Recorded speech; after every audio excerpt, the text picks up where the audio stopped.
새로 도입되는 신용점수제 그 두 번째 지각 대변동이 있을 예정입니다. 바로 나이스 지킴이 편 시작하도록 하겠습니다. 안녕하세요. 생활정보 드리는 부업주부입니다. 영상 보시기 전에 좋아요 한 번씩 부탁드리겠습니다. 부업주부. 요새 새로 바뀌게 되는 신용점수 제도로 인해서 좀 시끌벅적한 것 같아요. 저는 그렇게 많이 바뀌지 않을 줄 알았는데 생각보다 많은 분들의 점수뿐만 아니라 백분위도 바뀌고 있습니다. 뭐 점수를 비교하는 것은 사실상 무의미한 것 같습니다. 실질적으로는 이 상위 누적 구성비 백분위로 전과 후를 비교하는 것이 가장 정확할 것 같은데요. 그동안 제가 신용 등급, 신용 점수와 관련된 영상들을 제가 많이 다뤄왔었잖아요. SG킴이 관련된 것도 있었지만 대부분 올크레딧에 집중이 되어 있었습니다. 그런데 이번에는 나이스 지킴이 기준으로 이번에 받게 되는 신용 점수 제도 그 변화 8가지를 여러분들에게 설명드리도록 하겠습니다. 올 크레딧도 굉장한 지각 변동이 있었습니다. 어떤 분들은 소폭 떨어지거나 소폭 상승을 했는데 또 어떤 분들은 굉장히 많이 떨어지거나 굉장히 많이 올랐습니다.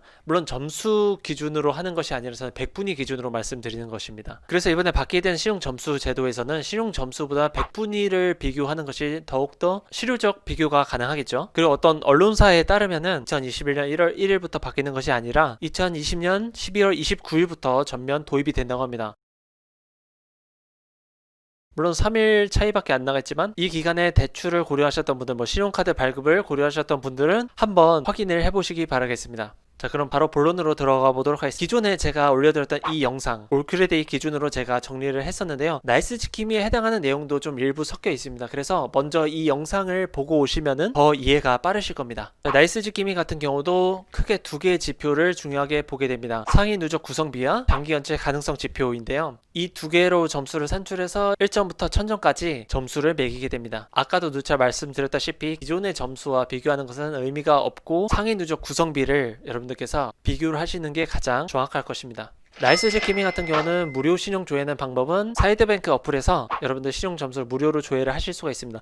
하지만 현재 기준으로 제가 아이폰 쓰는데 제가 확인해 보니까 버전 업데이트 관련해서 현재 아이폰에서는 일시적으로 확인이 불가하고요. 이제 나머지 안드로이드에서는 확인을 하실 수가 있겠죠. 그래서 무료 조회를 하기 위해서는 아마 사이다뱅크 어플에 온라인 통장도 개설을 하셔야 될 텐데 전 참고로 사이다뱅크 쪽 광고나 홍보 대사도 아닙니다. 그냥 여러분들께서 궁금하시면은 조회를 하시면 됩니다. 전국민 무료 신용 조회라든지 나이스 지킴이 7일 이용권 무료 이용권 이 경우를 제외하고는 사이다뱅크 어플을 통해서 무료 조회를 하는 것이 편리하겠죠. 참고로 여러분들 나이스 지킴이 7일 무료 이용권 같은 경우는 바뀌기 전보다 바뀌고 나서 확인을 하시는 것이 더 좋겠죠. 이제 금방 끝나니까 기존 신용 등급제 신용 점수는 이제 무의미해질 테니까요. 자, 그렇다면 지금부터 바로 시작하겠습니다. 자, 그렇다면 나이스 지킴이 웹사이트 상에 12월 15일 경에 올라왔던 그 전문가 칼럼이라는 곳에 올라왔던 일종의 공지사항 내용을 여러분들에게 간략하게 요약을 해서 알려드리도록 하겠습니다. 부업주부. 새로 받게 되는 나이스 지킴이 신용 점수 제도에서의 변화 그 첫 번째 바로 신용카드 발급 부분의 변화입니다. 물론 이전 영상과 이제 비슷한 내용인데요. 금융위원회가 정한 규정에 따라서 신용등급 6등급 이내에 계신 분들만 신용카드 발급이 원활했습니다. 하지만 신용점수제로 바뀌면서 그 허들을 낮춰서 플렉서블하게 신용카드를 발급받을 가능성이 더 높아졌습니다. 하지만 과연 그럴까요? 지금 현재 너무 많이 신용점수가 백분위가 많이 바뀌고 있어서 실제로 내년에 더 정확하게 확인을 하실 수가 있을 것 같습니다. 자, 두 번째 대출 부분인데요. 이 부분도 이전 영상과 비슷한 내용입니다. 대출을 1금융권에서 받았냐 2금융권에서 받았냐에 따라서 평가를 하는 것이 아니라 실질적으로 대출 종류, 금리에 따라서 그 자체로 신용평가를 할 예정이라고 합니다. 그리고 또한 약관 대출이나 예적금 담보 대출 같은 경우 금융기관 입장에서는 회수율이 높고 금리가 낮아서 연체 가능성이 낮은 쪽으로 속하는데요. 그래서 이걸로 인한 불이익은 없으로 보고 있습니다. 지금까지 제가 이전에 설명드렸던 부분과 이제 거의 똑같다고 보시면 되고 이제 세 번째부터는 집중해서 들어주시면 되겠습니다. 그 세 번째, 신용평가 대상의 변화입니다. 기존에는 미성년자나 90세 이상 되신 분들의 신용점수가 산정되지 않았었는데요. 이번에 받게 되는 신용점수에서는 고령화 사회에 접어들수록 평균 수명도 늘어가고 있고 90세 이상 인구들도 신용거래를 많이 한다고 합니다. 그렇기 때문에 90세 이상 분들에 대해서도 신용점수 제도가 도입이 된다고 합니다. 그리고 네 번째, 각종 규정상의 신용도 요건이 변화한다고 합니다.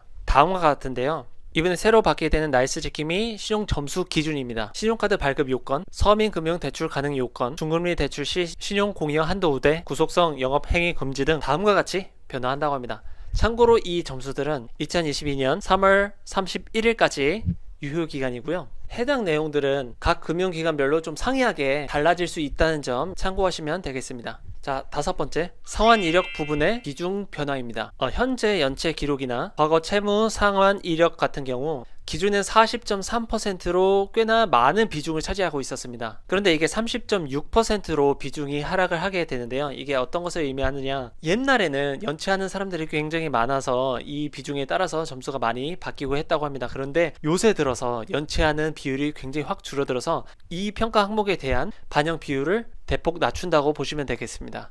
다음 여섯 번째, 부채 수준인데요. 대출이나 보증 같은 경우 이 부채 수준에 대해서 기존에는 23%의 평가 비중이 있었는데요, 26.4%로 평가 비율이 더 오르게 됩니다. 자, 기존 나이스 지킴이 같은 경우는 이 대출 부분에서 점수 변동폭이 컸어요. 그러니까 대출을 잘 상환하거나 대출을 잘 상환했을 경우, 아니면 연체가 발생했을 경우라든지 대출 규모에 따라서 점수가 많이 오르기도 하고 많이 떨어지기도 했었는데요. 지금 설명드린 5번, 6번 항목에 대해서 생각을 해보면 대출로 인한 점수 변동폭이 기존보다 조금 더 줄어들지 않을까라고 생각은 들지만 실제로 한번 확인을 해봐야 될 것 같습니다. 내년에. 다음은 신용거래기간의 변화입니다. 이 신용거래기간이라는 것은 이제 최초 아니면 최근 개설 이력 그 모든 것이 해당되는데요. 기존 10.9%에서 13.3%로 비중이 더 늘어났습니다. 제가 나이스 지킴이 신용평가사에 전화할 때마다 들었던 게 신용거래기간이 길면 길수록 좋다는 얘기를 들었거든요. 그 평가 비율이 더 늘어나기 때문에 신용거래기간이 길면 길수록 기존보다도 더 많은 점수를 받을 수 있게 될 겁니다. 물론 그 변동폭이 3%가 얼마나 큰 점수 차이, 100분의 차이를 이끌어낼 수 있을지 모르겠지만요. 다음에 신용 형태의 평가 비중이 조금 더 늘어나게 됩니다. 체크카드, 신용카드 사용으로 인해서 건강한 신용 거래를 하게 될 때 신용 점수와 상위 누적 구성비가 더 올라가겠죠. 그 평가 비중이 25.8%에서 29.7%로 변화한다고 합니다. 무업주부 이렇게 나이스 지킴이에 대해서도 새로 받게 되는 신용 점수 제도에 대해서도 제가 설명을 드렸는데요. 이 공지사항에 따르면 평가 비중의 차이를 아까 보셔서 알겠지만 3%, 10% 차이로 막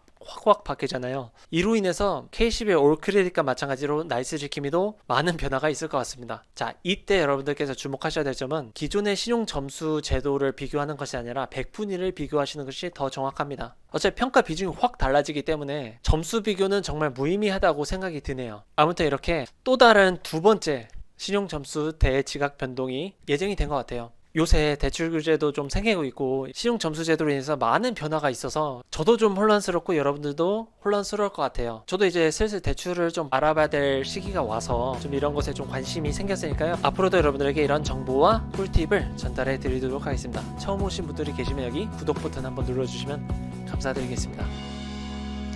그럼 다음 이 시간에 또 뵙겠습니다. 감사합니다.